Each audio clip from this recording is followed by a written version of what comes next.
सासू माँ बदल गई। कहानी उस घर की है जहाँ बहू और बेटी को एक माना जाता था, लेकिन फिर अरे शिखा बेटा, तू रसोई में क्यों घुसी रहती है? जा, रोटी मैं बना लूंगी। नहीं नहीं माँ जी, आप बैठिए, बस सारा खाना बन ही गया है। श्वेता को बोल देती हूँ, वो खाना लगा देगी सबका।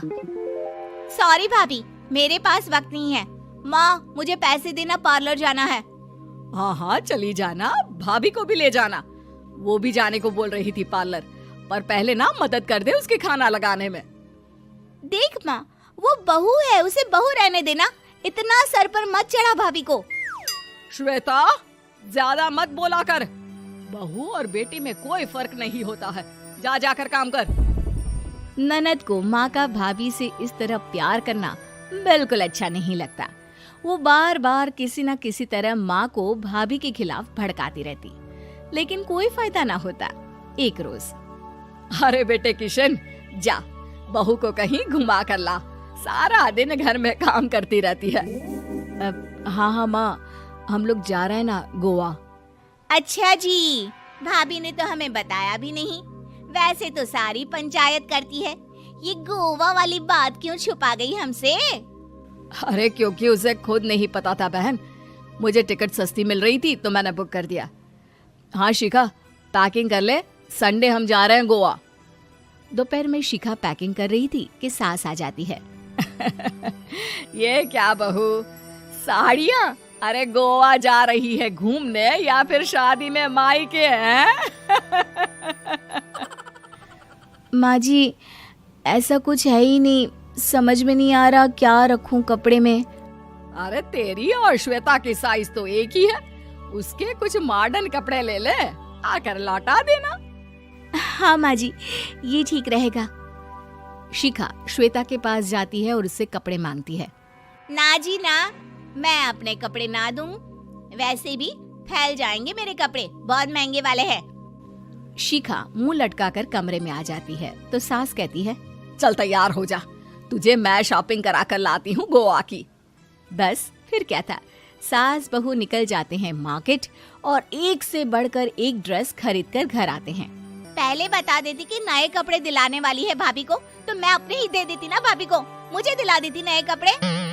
देख श्वेता, परिवार का मतलब सबके साथ रहना होता है, ना कि सिर्फ अपना सोचना।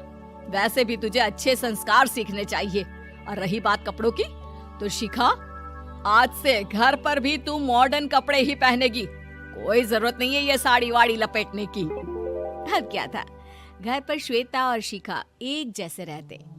एक बार पड़ोसन आती है। अरे बेटा, अपनी माँ को तो बुलाना, जरा बात करनी है। शिखा सास को बताती है और रसोई में चली जाती है। ये आपकी बेटी बहुत बड़ी हो गई है, इसके लिए एक रिश्ता है, कहो तो बता दूं। ये बेटी नहीं बहू है, घर में सब एक जैसा ही रहता है। वैसे मेरी बेटी भी बड़ी हो गई है, कोई रिश्ता हो तो जरूर बताना। पड़ोसन रिश्ता लेकर उन लोगों के घर आती है। तब श्वेता की होने वाली सास कहती है, तो ये घर है, कितने मंजिल का है? और ये बहू ने आपकी क्या पहन रखा है, जीन्स टॉप? अरे भाई, साड़ी वाड़ी नहीं है क्या इसके पास? देखिए, सर्दी है तो साड़ी में बहू कैसे मैनेज करती, वैसे पहनती है साड़ी भी। देखिए, हम लोग ठहरे पैसे वाले लोग, कोई कमी नहीं है हम लोगों के पास पैसों की, बहुत पैसे हैं, जमीन, नौकर चाकर, कार, सब कुछ है, लेकिन घर में संस्कारी बहू चाहिए। समझ रही हैं ना आप? सास कुछ कहती कि श्वेता बोल पड़ती है, हाय रे, नौकर चाकर से लेकर जमीन, कार, पैसा, हाँ हाँ, मुझे रिश्ता मंजूर है, मंजूर है मुझे। अरे रुक जा श्वेता, मैं बात कर रही हूँ ना। देखिए, हम लोगों के घर इतनी आजादी नहीं मिलेगी। अरे हाँ कर देना माँ, हाँ कर दे जल्दी से। सास क्या करती, बेटी की शादी ऐसे घर में कर देती है जहाँ ना उनके विचार मिलते हैं और ना ही आचार। शादी के बाद एक रोज फोन पर, श्वेता बेटा, एक बार घर आ जा, बहुत दिल करता है तुझे देखने का। माँ, वो घर पर बहुत काम होता है, कैसे आऊँ? बड़ा घर है, लेकिन आने जाने वालों की लाइन ही लगी रहती है। बेटा मैं तो जानती थी उस घर का हाल, लेकिन तू ही नहीं मान रही थी। माँ देख, हर घर का यही हाल है। तेरी बेटी को यहाँ घूंघट हटाने की परमिशन नहीं है और एक तरफ भाभी स्कर्ट पहनकर घूम रही है। बेटा मुझे क्या पता था कि मेरी बेटी को ससुराल के नाम पर पिंजरा मिल जाएगा। अच्छा माँ, फोन रखती हूँ, सास को गर्मा गर्म रोटी खिलानी है। तुम लोगों की तरह नहीं कि एक रोटी बनाओ, एक सब्जी बनाओ, फिर सारा दिन फ्री होकर घूमो। सास फोन तो रख देती है, लेकिन सोच में पड़ जाती है कि एक तरफ बेटी जिसे कोई आजादी नहीं, वहीं दूसरी तरफ बहू जिसे देखकर लगता ही नहीं कि उसकी शादी भी हुई है। अगले रोज। शिखा, अरे ओ शिखा। हाँ माँ, क्या हुआ? कुछ चाहिए आपको? मैं जिम जा रही थी। जिम के कपड़ों में बहू को देखकर सास को घूंघट में अपनी बेटी का ख्याल आता है। देख बहू, घर में बहू की तरह रहा कर। इतने टाइट कपड़े पहनकर जिम जाना पसंद नहीं मुझे। जा जाकर रोटी बना। रोटी?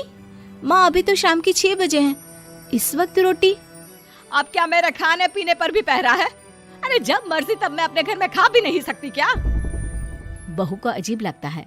वो समझ नहीं पाती कि जो सास कल तक इतनी सपोर्टिव थी, उन्हें अचानक से क्या हो गया। वो किचन में जाती है, गरम रोटी के साथ 2 तरह की सब्जी, रायता, सलाद सब लेकर सास के पास आती है। माँ जी, खाना। इतना सारा खाना? राक्षस समझा है क्या मुझे? रोटी मांगी थी मैंने गर्मा गर्म बस। पर माँ जी, रोटी खाती किससे आप? सब्जी तो बनानी थी ना। अरे भूख मर गई मेरी तेरी बहस से। जा जाकर काम कर, अंदर पूरी रसोई साफ कर। बहू अंदर चली जाती है। थोड़ी देर में श्वेता घर आती है। अरे शिखा जल्दी से चाय ला, पकवान बना, मेरी बेटी आई है। अरे नहीं नहीं माँ, ड्राइवर बाहर खड़ा है। मैं तो घर का कोई सामान खरीदने के बहाने यहाँ आ गई हूँ, मुझे जाना होगा। अरे बेटा, पर कितने दिनों बाद देख रही हूँ तुझे, रहने आ जाना 2-4 दिन के लिए। आ जाऊंगी माँ, जब मेरी सास मरेगी तब। मैं तो रोज मन्नत मानती हूँ कि मेरी सास मर जाए तो अच्छा है। अच्छा चल, जा रही हूँ माँ। हे भगवान, कैसे कैसे दिन देखने पड़ रहे हैं मेरी बेटी को। सास अंदर जाती है, जहाँ श्वेता की जिम वाली सहेली का फोन आया होता है। क्या बात है, आज जिम नहीं आई? अरे पता नहीं यार, आज माँ को क्या हो गया अचानक। पर खैर कोई नहीं, लगता नहीं कि मैं अब जिम आ पाऊंगी। शिखा स्पीकर पर बात कर रही थी, जिसे सास सुन रही थी। यार ये सास ना होती ही ऐसी है। मैं तो कहती हूँ बुढ़िया जल्दी मरे और तू आराम से जिए। शिखा को सहेली की बात पर गुस्सा आ जाता है।